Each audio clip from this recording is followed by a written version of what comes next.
Hello traders, welcome back to my YouTube channel option tuner. ಕಳೆದ 2 ವರ್ಷದಿಂದ ನಾನು ಈ ವಿಡಿಯೋಗಳನ್ನು ಮಾಡಿರಲಿಲ್ಲ.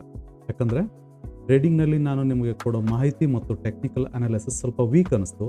ನನ್ನಿಂದ ನಿಮ್ಗಳಿಗೆ ತಪ್ಪು ಮಾಹಿತಿ ಹೋಗಬಾರ್ದು ಮತ್ತು ಅದರಿಂದ ನೀವುಗಳು ಲಾಸ್ ಅನುಭವಿಸಬಾರ್ದು ಎಂಬ ಒಳ್ಳೆಯ ಉದ್ದೇಶದಿಂದ ಈ ವಿಡಿಯೋಗಳನ್ನು ಹಾಕಿರಲಿಲ್ಲ. ಮತ್ತೆ ಸತತ 2 ವರ್ಷಗಳು ಇನ್ನೂ ಹೆಚ್ಚಿನ ಅನುಭವವನ್ನು ನಾನು ಪಡ್ಕೊಂಡು ನಿಮ್ಮ ಮುಂದೆ ಬಂದಿದ್ದೀನಿ. ಈ ಚಾನಲಿಂದ ನಿಮಗೆ ಶೇರ್ ಮಾರ್ಕೆಟಿನ ಚಾರ್ಟ್ ಅನಾಲಿಸಿಸ್ನ ಎಷ್ಟು ಸಿಂಪಲ್ ಆಗಿ ಮತ್ತು ಪ್ರಾಕ್ಟಿಕಲ್ ಆಗಿ ಹೇಗೆ ಅನಾಲಿಸಿಸ್ ಮಾಡೋದು ಅಂತ ತಿಳಿಸ್ತೀನಿ. ಇವತ್ತಿಂದ ನಾನು ಚಾರ್ಟ್ ಅನಾಲಿಸಿಸ್ ಆ್ಯಂಡ್ ನಿಫ್ಟಿ ಲೆವೆಲ್ಸ್ನ ಪ್ರತಿದಿನನೂ ಅಪ್ಲೋಡ್ ಮಾಡ್ತೀನಿ. ಇದರಿಂದ ಬಿಗಿನರ್ಸ್ಗೆ ತುಂಬ ಯೂಸ್ ಆಗುತ್ತೆ. ಮುಂದಿನ ದಿನಗಳಲ್ಲಿ ಆಪ್ಷನ್ ಟ್ರೇಡಿಂಗನ್ನು ಸ್ಟೆಪ್ ಬೈ ಸ್ಟೆಪ್ ನಾನು ತಿಳಿಸ್ಕೊಡ್ತೀನಿ ಮತ್ತು ಲೈವಲ್ಲಿ ಟ್ರೇಡ್ ಕೂಡ ಮಾಡಿ ನಿಮಗೆ ತೋರಿಸ್ತೀನಿ. ಈ ವಿಡಿಯೋ ಕೇವಲ ಕಲಿಕೆಯ ಉದ್ದೇಶದಿಂದ ಮಾಡಿರ್ತೇನೆ. ಬನ್ನಿ ಇವಾಗ ಮಾರ್ಕೆಟ್ ಅನಾಲಿಸಿಸ್ನ ಸ್ಟಾರ್ಟ್ ಮಾಡೋಣ. ಒನ್ ಡೇ ಚಾರ್ಟ್ ನೋಡೋಣ. ಪ್ರತಿಯೊಂದು ಕ್ಯಾಂಡಲು ಒಂದೊಂದು ದಿನದಿದ್ದು ಓವರ್ ಆಲ್ ಟ್ರೆಂಡ್ ಏನಿದೆ ಬೇರಿಶ್ ಇದೆ. ಇದು ಓವರ್ ಆಲ್ ಟ್ರೆಂಡ್ ಬೇರಿಶ್ ಅಂತ ನಾವು ಹಿಡ್ಕೊಳ್ಳೋದು ಹೇಗೆ ಅಂದರೆ ನೋಡಿ, ಫಸ್ಟ್ ಕೆಳಗಡೆ ಬಂತು. ಕೆಳಗಡೆ ಹೆಂಗೆ ಬಂತು ಅಂದರೆ ಈ ಸಪೋರ್ಟ್ನ ಬ್ರೇಕ್ ಮಾಡಿ ಕೆಳಗಡೆ ಬಂತು. ವಾಪಸ್ ಸೇಮ್ ಸಪೋರ್ಟ್ ಹತ್ರ ಹೋಗಿ ಇಲ್ಲಿಂದ ರಿವರ್ಸ್ ಆಯಿತು. ಅಂದರೆ ಲೋವರ್ ಹೈ ಕ್ರಿಯೇಟ್ ಮಾಡ್ತಾ ಇದೆ. ಪ್ರೈಸು ಲೋವರ್ ಹೈ ಕ್ರಿಯೇಟ್ ಮಾಡ್ತಾ ಇದೆ. ಅಂದರೆ ಇದು ಕಂಪ್ಲೀಟಾಗಿ ಬೇರಿಶ್ ಆಯಿತು. ಈ ಆ್ಯಕ್ಷನ್ ಪ್ರಕಾರ ನಮಗೆ ಪ್ರೈಸ್ ಎಲ್ಲಿವರೆಗೂ ಹೋಗಬೇಕು? ಪ್ರೈಸ್ ಇಲ್ಲಿಂದ ಫಸ್ಟ್ ಅಟೆಂಪ್ಟ್ ಇಲ್ಲಿಗೆ ಹೋಗಬೇಕು, ಇಲ್ಲಿಂದ ಮತ್ತೆ ರಿವರ್ಸ್ ಆಗಬೇಕು. ಹೌದಾ? ಇವಾಗ ಏನಾಗ್ತಾ ಇದೆ ಪ್ರೈಸ್ ಏನಾಗ್ತಾ ಇದೆ, ಇಲ್ಲಿಂದ ಇಲ್ಲಿ ಸಪೋರ್ಟ್ ತೊಗೊಂಡು ಈ ರೆಸಿಸ್ಟೆನ್ಸ್ ಹೋಗಿ ಕೆಳಗಡೆ ಬಂದಿಲ್ಲ. ಈ 25,160 ಲೆವೆಲ್ ಇದೆಯಲ್ಲ, ಇಲ್ಲಿ ಹೋಲ್ಡ್ ಆಗಿದೆ. ಇವಾಗ ಏನಾಗಬೇಕು ಅಂತಂದರೆ ಪ್ರೈಸ್ ಆ್ಯಕ್ಷನ್ ಪ್ರಕಾರ ಈ ಟ್ರೆಂಡಿನ ಅಟ್ಲೀಸ್ಟ್ 50% ಇದು ಹೋಗ್ಬೇಕು ಮೇಲ್ಗಡೆ. ಟೋಟಲ್ ಈ ಟ್ರೆಂಡ್ ಇದೆಯಲ್ಲ, ಈ ಟ್ರೆಂಡಿಂದ 50%ವರೆಗೂ ಹೋಗಬೇಕು. ಅಂದರೆ ಎಷ್ಟು? ಈ ಲೆವೆಲ್ವರೆಗೂ 25,600 ಫಸ್ಟ್ ರೀಚ್ ಆಗಬೇಕು. ಅದಕ್ಕಿಂತ ಸ್ವಲ್ಪ ಸ್ಟ್ರಾಂಗ್ ಆಗಿದೆ ಟ್ರೆಂಡ್ ಅಂತಂದರೆ 25,800ವರೆಗೂ ಹೋಗಬೇಕು. ಇಲ್ಲಿವರೆಗೂ ಹೋಗಬೇಕು. ಇದು 25,600 ಹೋಗೋವರೆಗೂ, ಟಚ್ ಆಗೋವರೆಗೂ ಇದು ಕೆಳಗಡೆ ಬರೋ ಚಾನ್ಸ್ ಇಲ್ಲ ಅಂತ ಅನಾಲಿಸಿಸ್ ಇದು. ಈ ಲೆವೆಲ್ ಟಚ್ ಆಗೋವರೆಗೂ ಇದು ಇಲ್ಲಿ ಕೆಳಗಡೆ ಬರಲ್ಲ. ಬೈ ಚಾನ್ಸ್ ಇದೇನಾದರೂ ಇದ್ರ ಕೆಳಗಡೆ ಸ್ಟಾರ್ಟ್ ಮಾಡಿದರೆ ಮತ್ತೆ ನ್ಯೂ ಲೋನ ಕ್ರಿಯೇಟ್ ಮಾಡುತ್ತೆ ಮಾರ್ಕೆಟ್. ಪ್ರೈಸು ಇದ್ರ ಕೆಳಗಡೆ ಈ 25,150 ಕೆಳಗಡೆ ಪ್ರೈಸ್ ಬಂದರೆ ಕ್ಲೋಸಿಂಗ್ ಆದರೆ ಮಾತ್ರನೇ ಇಲ್ಲಿ ಕೆಳಗಡೆ ಫಸ್ಟ್ ಸಪೋರ್ಟು 25,000, ನೆಕ್ಸ್ಟ್ ಸಪೋರ್ಟು 24,900 ಈ ಥರ ಕೆಳಗಡೆ ಬರುತ್ತೆ. ಓವರ್ ಆಲ್ ಟ್ರೆಂಡ್ ಬೇರಿಶ್ ಇದೆ. ಬಟ್ ಇವಾಗ ಇದು ರಿಕವರಿ ಮೂಡಲ್ಲಿದೆ. ಸೊ ಪ್ರೈಸ್ 25,160 ಕೆಳಗಡೆ ಬರೋವರೆಗೂ ಮೂಮೆಂಟ್ ವೀಕ್ ಆಗಲ್ಲ. ಇದು ಹೋಲ್ಡ್ ಮಾಡುತ್ತೆ. ಇದು ಸ್ಟ್ರಾಂಗ್ ಆಗಿ ಹೋಲ್ಡ್ ಆಯಿತು ಅಂತಂದರೆ ನೆಕ್ಸ್ಟ್ ಲೆವೆಲ್ಲು ಏನಾಗುತ್ತೆ, ಮತ್ತೆ 25,475 ಹೋಗುತ್ತೆ. ಬ್ರೇಕ್ ಆದರೆ 25,600, 700ವರೆಗೂ ಹೋಗುತ್ತೆ. ಇದು ನಾವು ಸದ್ಯಕ್ಕೆ ವೆಯ್ಟ್ ಮಾಡಬೇಕಾಗಿರೋ ಲೆವೆಲ್ಸ್ಗಳು 25,471 ಪ್ಲಸ್ 25,625, 25,700. ಇದು ರೀಚ್ ಆದಮೇಲೆ ಮತ್ತೆ ಇದು ಡೌನ್ ಬರೋ ಚಾನ್ಸಸ್ ಇದೆ. ಅದು ಪ್ರೈಸ್ ಆ್ಯಕ್ಷನ್ ರೂಲ್ಸ್ ಪ್ರಕಾರ. ಹೆಂಗೆ ಅಂತಂದರೆ ಇವಾಗ ಲೋವರ್ ಹೈ ಕ್ರಿಯೇಟ್ ಮಾಡ್ತು, ಇಲ್ಲಿಂದ ಮತ್ತೆ ಇದು ಅಟ್ಲೀಸ್ಟ್ ಇಲ್ಲಿ ಟಚ್ ಆಗಿ ಕೆಳಗಡೆ ಬರಬೇಕು. ಪ್ರೈಸ್ ಆ್ಯಕ್ಷನ್ ಪ್ರಕಾರ ಇದು ಇಲ್ಲಿಗೆ 25,600 ಅಥವಾ 700 ಹೋಗಲೇಬೇಕು ಅಂತ ಏನಿಲ್ಲ. ಅದು ಹೋಗೋದ್ರ ಸಲುವಾಗಿನೇ ಇದು ಫೈಟ್ ಮಾಡ್ತಾ ಇರುತ್ತೆ.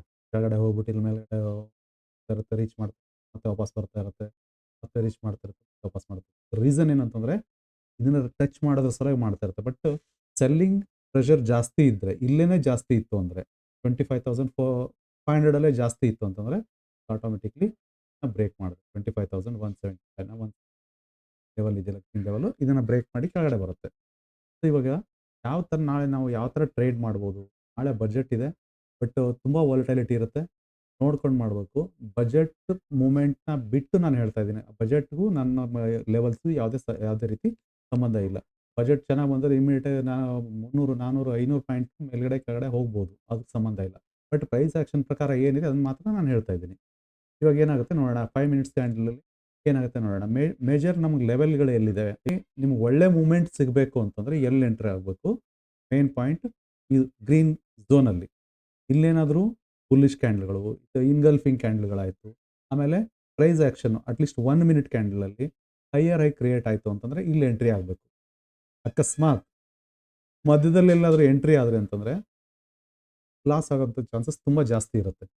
ನಿಮ್ಗೆ ಎಂಟ್ರಿ ಆಗೋಂಥ ಪ್ಲೇಸ್‌ಗಳು ಯಾವ್ದ್ಯಾವ್ದು ಅಂದರೆ, ಒಂದು ಈ ಗ್ರೀನ್ ಝೋನ್ ಅಥವಾ ಪ್ರೈಸ್ ಇದ್ರ ಮೇಲ್ಗಡೆ ಬಂದಾಗ ಇಲ್ಲಿ ನಿಮ್ಗೆ ಸಪೋರ್ಟ್ ಸಿಗುತ್ತೆ.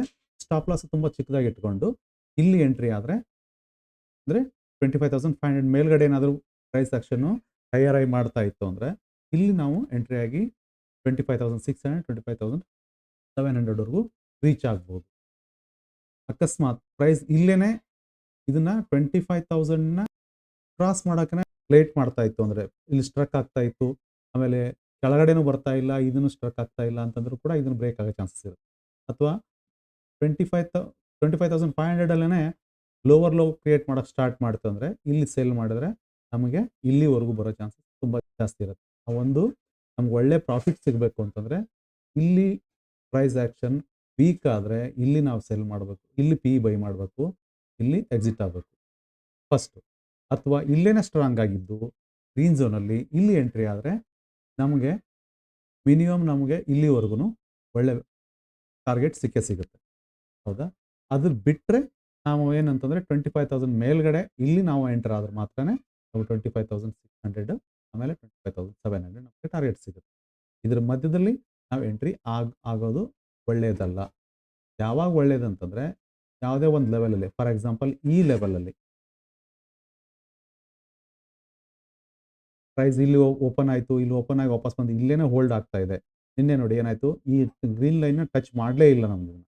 ಟಚ್ ಮಾಡ್ದೇ ಇಲ್ಲೇನೇ ಬುಲ್ಲಿಶ್ ಕ್ಯಾಂಡಲ್ ಸ್ಟಾರ್ಟ್ ಆಯಿತು. ಇಲ್ಲಿ ಎಂಟ್ರಿ ಆಗಿದ್ರೆ ನಮಗೆ ಇಲ್ಲಿವರೆಗೂ ಒಳ್ಳೆ ಪ್ರಾಫಿಟ್ ಸಿಗೋದು. ಅದೇ ಥರನೇ ಇಲ್ಲಿ ಕೆಳಗಡೆನ ಬ್ರೇಕ್ ಮಾಡದೇ ಇತ್ತು ಅಂದರೆ ಪ್ರೈಸ್ ಮೇಲ್ಗಡೆಯಿಂದ ಕೆಳಗಡೆ ಬಂದು ಇಲ್ಲಿ ಬ್ರೇಕ್ ಆಗಲಿಲ್ಲ, ಇದು ತುಂಬ ಟೈಮಿಂದ ಹೋಲ್ಡ್ ಮಾಡ್ತಾ ಇದೆ, ಬುಲ್ಲಿಶ್ ಕ್ಯಾಂಡಲ್ ಆಗ್ತಾ ಇದೆ, ಇಲ್ಲಿ ಎಂಟ್ರಿ ಆಗ್ಬೋದು. ಅಂದರೆ ಎಕ್ಸಾಕ್ಟ್ ಯಾಕೆ ಎಂಟ್ರಿ ಆಗ್ಬೋದು ಅಂದರೆ ಇಲ್ಲೊಂದು ಸಪೋರ್ಟ್ ಇದೆ, ಇಲ್ಲಿ ಎಂಟ್ರಿ ಆಗ್ಬೋದು. ಇಲ್ಲಿ ಯಾವ ಸ್ಟ್ರಾಂಗ್ ಕ್ಯಾಂಡಲ್ಗಳು ಇಲ್ದೇನೆ ನಾವು ಎಂಟ್ರಿ ಆಗಿ ಸಪೋರ್ಟ್ ಇದೆ ಅಂದ್ಕೊಂಡು ಎಂಟ್ರಿ ಆದರೆ ನಮಗೆ ಸ್ವಲ್ಪ ಲಾಸ್ ಆಗೋಕ್ಕೆ ಸ್ವಲ್ಪ ಜಾಸ್ತಿ ಇರುತ್ತೆ. ನಮ್ಮ ಎಂಟ್ರಿ ಪ್ಲೇಸ್ ಯಾವುದು 25,200 ಆಮೇಲೆ ಎಕ್ಸಿಟ್ ಪ್ಲೇಸು 25,464. ಫಸ್ಟ್ 25,200 ಎಂಟ್ರಿ ಆದರೆ ನಾವು ಫಸ್ಟ್ ಇಮಿಡಿಯೇಟ್ ರೆಸಿಸ್ಟೆನ್ಸ್ ಸಿಗೋದು ಇಲ್ಲೇನೆ 25,370. ಈ ರೆಸಿಸ್ಟೆನ್ಸಲ್ಲೇ ಫಸ್ಟ್ ಪ್ರಾಫಿಟ್ನ ಬುಕ್ ಮಾಡ್ಕೋಬೇಕಾಗುತ್ತೆ. ಅಕಸ್ಮಾತ್ ಸ್ಟ್ರಾಂಗ್ ಕ್ಯಾಂಡಲ್ ಇದ್ದು ಮೇಲ್ಗಡೆನೇ ಹೋಗ್ಬೋದು. ಈ ಥರ ತುಂಬ ಹುಷಾರಾಗಿ ಎಲ್ಲಿ ಝೋನ್ ಇರುತ್ತೆ, ನಾವು ಎಂಟ್ರಿ ಆಗುವಂಥ ಪ್ಲೇಸ್ಗಳು ಹೇಗಿರ್ಬೇಕಂತಂದರೆ ಮೇನ್ ಝೋನ್ಗಳಾಗಿರಬೇಕು. ಝೋನ್ ಲೆವೆಲ್ಗಳು ಎಲ್ಲಿರುತ್ತೆ ಅಲ್ಲಿ ನಾವು ಎಂಟ್ರಿ ಆಗೋದ್ರಿಂದ ನಮ್ಗೆ ಒಳ್ಳೆ ಬೆನಿಫಿಟ್ ಸಿಗುತ್ತೆ. ನೋಡಿ ಇವಾಗ ಎಲ್ಲೆಲ್ಲ ಬರೆದಿದ್ದೀನಿ. ಪ್ರೈಸ್ ಅಬೋವ್ 25,170 ಟು 25,200 ಅಂದರೆ ಈ ಗ್ರೀನ್ ಝೋನ್ ಇದೆಯಲ್ಲ ಇದರ ಮೇಲ್ಗಡೆ ಹೋಲ್ಡ್ ಮಾಡ್ತು ಅಂದರೆ ಏನು ಮಾಡ್ಬೋದು, ನಾವು ಸಿನ ಬೈ ಮಾಡ್ಬೋದು. ಇದು ಯಾವುದೇ ರೀತಿ ಬೈ ಮಾಡಿ ಅಂತ ಹೇಳೋ ಅಂಥ ಪ್ರಮೋಷನ್ ಅಲ್ಲ. ನಾನು ಯಾವುದೇ ರೀತಿ ಪ್ರಮೋಟ್ ಮಾಡ್ತಾ ಇಲ್ಲ, ಬೈ ಮಾಡಿ ಅಂತ ಹೇಳ್ತಾ ಇಲ್ಲ. ಜಸ್ಟ್ ಇದು ನಿಮ್ಮ ಎಜುಕೇಷನ್ ಪರ್ಪಸ್ ಮಾತ್ರನೇ. ನೋಡ್ಬಿಟ್ಟು ಯಾರೋ ಬೈ ಮಾಡೋದಾಗಲಿ ಸೆಲ್ ಮಾಡೋದಾಗಲಿ, ಬೈ ಮಾಡಿಬಿಟ್ಟು ಸರ್ ನಾನು ಬೈ ಮಾಡಿಬಿಟ್ಟೆ ಇದು ಲಾಸ್ ಆಗಿಬಿಡ್ತು ಅಂತ ನನಗೆ ಹೇಳೋದಲ್ಲ. ಜಸ್ಟ್ ಅಬ್ಸರ್ವ್ ಮಾಡಿ ಅಂತ ನಾನು ಮಾತ್ರ ಹೇಳ್ತಾ ಇದ್ದೀನಿ. ಏನು 25,000 ಅಂದರೆ ಈ ಗ್ರೀನ್ ಝೋನಲ್ಲಿ ಏನಾದರೂ ಬುಲ್ಲಿಶ್ ಮೂಮೆಂಟ್ ಸ್ಟಾರ್ಟ್ ಆಯಿತು ಅಂದರೆ ನಮ್ಮ ಫಸ್ಟ್ ಟಾರ್ಗೆಟ್ ಏನಿರುತ್ತೆ 25,373 ಫಸ್ಟ್ ಟಾರ್ಗೆಟ್ ಇರುತ್ತೆ. ನೆಕ್ಸ್ಟು 25,400 ಅಥವಾ 500ವರೆಗೂ ಹೋಗೋ ಚಾನ್ಸಸ್ ಇರುತ್ತೆ. ಇದು ಬ್ರೇಕ್ ಆಗಿ ಇಲ್ಲೇನಾದರೂ ಹೋಲ್ಡಿಂಗ್ ಸ್ಟಾರ್ಟ್ ಆಯಿತು ಅಂದರೆ ನೆಕ್ಸ್ಟ್ 25,600 25,700ವರೆಗೂ ಹೋಗುತ್ತೆ. ಇದನ್ನು ನಾನು ಇಲ್ಲಿ ಎಂಟ್ರಿ ಮಾಡಿಲ್ಲ. ಬಟ್ ಇದು ಚಾನ್ಸಸ್ ತುಂಬ ಇರುತ್ತೆ. ನಾಳೆ ಬೈ ಚಾನ್ಸ್ ಬುಲ್ಲಿಶ್ ಮೂಮೆಂಟ್ ಜೋರಾಗಿತ್ತು ಅಂದರೆ ಇದು ಮೂಮೆಂಟ್ ಎಲ್ಲಿವರೆಗೂ ವೀಕ್ ಆಗಲ್ಲ ಅಂತಂದರೆ 25,160 ಕೆಳಗಡೆ ಬರೋವರೆಗೂ ಇದು ಬುಲ್ಲಿಶೇ ಇರುತ್ತೆ. 25,160 ಕೆಳಗಡೆ ಬಂದರೆ ಮಾತ್ರ ಮೂಮೆಂಟಮ್ ಕೆಳಗಡೆ ಬರುತ್ತೆ. ಮೂಮೆಂಟಮ್ ಸ್ಲೋ ಆಗುತ್ತೆ, ವೀಕ್ ಆಗುತ್ತೆ, ಟೋಟಲ್ ಸ್ಟ್ರಕ್ಚರ್ ವೀಕ್ ಆಗುತ್ತೆ. ಅವಾಗ ಏನು ಮಾಡಬೇಕು, ಇಲ್ಲಿ ನಾವು ಪಿ ಬೈ ಮಾಡ್ಬೋದು. ಅಂದರೆ ಹೆಂಗೆ, ಇದು ಕೆಳಗಡೆ ಬಂದ ತಕ್ಷಣ ಬೈ ಮಾಡೋದಲ್ಲ. ಯಾಕೆ ಮಾಡಬಾರ್ದು ಅಂತಂದರೆ ಕೆಳಗಡೆ ಬಂದ ತಕ್ಷಣ ಏನಾಗುತ್ತೆ, ಇಲ್ಲೊಂದು ಚಿಕ್ಕದೊಂದು ಸಪೋರ್ಟ್ ಇದೆ. 25,095 ಅಥವಾ 25,100 ಇದೆ. ಆ ಸಪೋರ್ಟ್‌ನ ಟಚ್ ಮಾಡಿಬಿಟ್ಟು ಮತ್ತೆ ಇಲ್ಲಿ ಮೇಲ್ಗಡೆ ಹೋಗೋ ಚಾನ್ಸಸ್ ಇರುತ್ತೆ. 25,100 ಬಂದು ಕೂಡ ಇಲ್ಲಿ ಇದನ್ನ ಈ ಸಪೋರ್ಟ್ ಏನಾಗುತ್ತೆ, ರೆಸಿಸ್ಟೆನ್ಸ್ ಆಗುತ್ತೆ. ಆವಾಗ ಇಲ್ಲಿ ಫೇಸ್ ಮಾಡೋಕ್ಕಾಗದೆ ರಿವರ್ಸ್ ಬರೋಕ್ಕೆ ಸ್ಟಾರ್ಟ್ ಆಗುತ್ತಲ್ಲ, ಆವಾಗ ನಾವು ಪಿ ಬೈ ಮಾಡ್ಬೋದು. ಗ್ರೀನ್ ಲೈನ್ ಇದಾಗಿದೆ, ಬ್ರೇಕ್ ಆಗಿದೆ ಅಂದ ತಕ್ಷಣ ನಾವು ಸೆಲ್ ಮಾಡಿಬಿಟ್ರೆ ಇಮಿಡಿಯೇಟ್ ಏನಾಗುತ್ತೆ, RSI ಕೂಡ ತುಂಬ ಕೆಳಗಡೆ ಬಂದಿರುತ್ತೆ. ಏನಾಗುತ್ತೆ, ರಿಕವರಿ ಇಮಿಡಿಯೇಟ್ ಫಾಸ್ಟಾಗಿ ನಾವು ಅಲ್ಲಿಂದನೇ ಮೂವ್ಮೆಂಟ್ ಸ್ಟಾರ್ಟ್ ಆಗ್ಬೋದು. ಸೊ ಅದ್ರ ಸಲುವಾಗಿ ಇಮಿಡಿಯೇಟ್ ಬ್ರೇಕ್ ಆದ ತಕ್ಷಣ ನಾವು ಎಂಟ್ರಿ ಹಾಕೂಡ್ದು. ರಿಟ್ರೇಸ್ಮೆಂಟ್ ಮಾಡಿ ಅಲ್ಲಿ ವೀಕ್ ಆದಾಗ ಮಾತ್ರ ನಾವು ಪಿ ಬೈ ಮಾಡಬೇಕು. ಇದು ನಾಳೆಯ ಒಂದು ಲೆವೆಲ್ಸ್ಗಳನ್ನ ನಿಮ್ಗೆ ಹೇಳಿದ್ದೀನಿ. ಇವಾಗ ನಾನು ಹೇಳಿರೋ ಲೆವೆಲ್ಸ್ ಎಲ್ಲ ನಿಮ್ಗೆ ಕರೆಕ್ಟ್ ನಾಳೆ ವರ್ಕ್ ಆಗುತ್ತೋ ಇಲ್ಲೋ ಚೆಕ್ ಮಾಡಿ ನೋಡಿ. ನಾನು ಹೇಳಿರ್ತಾರೋ ಲೆವೆಲ್ಸ್ ವರ್ಕ್ ಆಯಿತು ಅಂತಂದರೆ ನೀವು ಈ ಚಾನಲ್ನ ಸಬ್ಸ್ಕ್ರೈಬ್ ಮಾಡಿ, ಶೇರ್ ಮಾಡಿ, ಲೈಕ್ ಮಾಡಿ. ಮತ್ತು ನಾನೇನಾದರೂ ಇಂಪ್ರೂವ್ಮೆಂಟ್ ಮಾಡಬೇಕಾ ಏನೋ, ನಿಮ್ಮ ಕಡೆಯಿಂದ ಏನಾದರೂ ನನಗೆ ಸಲಹೆಗಳನ್ನು ಕೊಡೋದಿದ್ರೆ ತುಂಬ ಖಂಡಿತವಾಗಿ ಕೊಡಿ. ನಾನು ಅದನ್ನು ಸಾಧ್ಯವಾದಷ್ಟು ನಾನು ಅದನ್ನು ಸರಿ ಮಾಡ್ಕೊಳ್ಳೋಕೆ ಪ್ರಯತ್ನ ಮಾಡ್ತೀನಿ. ಈ ವಿಡಿಯೋ ನಿಮಗೆ ಇಷ್ಟ ಆಗಿದ್ದರೆ, ನಾನು ಮಾಡಿರೋಂಥ ಲೆವೆಲ್ಸ್ಗಳು, ನಾನು ಮಾರ್ಕ್ ಮಾಡಿರೋ ಲೆವೆಲ್ಸ್ಗಳೆಲ್ಲ ವರ್ಕ್ ಆಗಿದ್ದರೆ, ನಿಮ್ಗದು ಇಷ್ಟ ಆಯಿತು ಅಂತಂದರೆ ಖಂಡಿತ ಕಮೆಂಟ್ಸ್ ಮಾಡಿ. ಏನಾದರೂ ತಪ್ಪಿದ್ದರೆ ಹೇಳಿ, ಅದನ್ನು ಸರಿ ಮಾಡ್ಕೊಳ್ಳೋಕೆ ಪ್ರಯತ್ನ ಮಾಡ್ತೀನಿ. ಆಮೇಲೆ ಏನಾದರೂ ಮತ್ತೆ ಯಾವ ಥರ ವಿಡಿಯೋಗಳು ಬೇಕು ಅಂತ ಏನಾದರೂ ಕೇಳಿದರೆ ಖಂಡಿತ ನಾನು ಅದನ್ನು ವಿಡಿಯೋ ಮಾಡೋಕ್ಕೆ ಟ್ರೈ ಮಾಡ್ತೀನಿ. Thank you.